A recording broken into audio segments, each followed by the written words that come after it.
on or briefed on how quickly people can get help? I mean, if I call today, if I'm in need and qualify, and I call 211 today, what's the timeline when I can get help? I think the advisory board can move fairly quickly because the Greater Houston Storm Relief Fund works through what's the name of the community? What's the name of the community, the nonprofit that they work through? United Way? No, the Greater Storm Relief Fund works through the Houston Community. Yeah, the Houston Community Foundation. So this is not something that's operated through the city of Houston at all.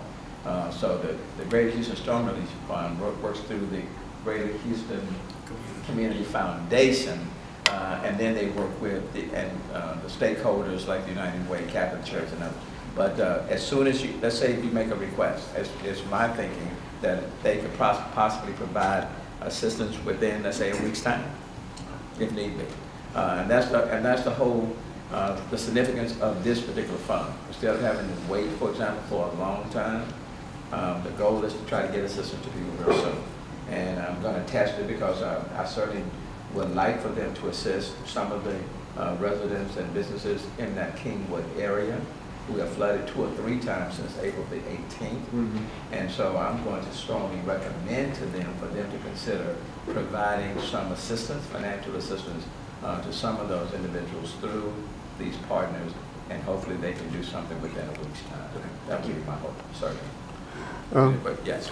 In your mayor's report, you mentioned how gas prices are going up and how that will be beneficial, at least in the short term.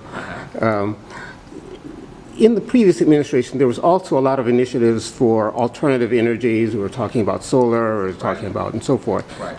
Are those going to be continued, and how will they be integrated into the planning process? They will continue. I mean, when it comes to renewable energies, you know, I think Houston is pretty much, I think we may be #1 in renewables. And we don't just rely on fossil fuels only. We use a lot of wind power. And I think last year, if I'm not mistaken, the city signed a pretty much a long-term contract for solar power as well. So when it comes to renewable energy, we've always kind of been on the front line. That is not going to change. I think we need to continue that, and it would be my position and my policy to continue that as well. So I don't see any changes of anything where there's an opportunity to be more aggressive and engage in more cost-saving initiatives. Then that's what we intend to do. Okay. I want to thank you all today, and try to get you all up before noon. And right now it's about 11 o'clock, so you got about another hour.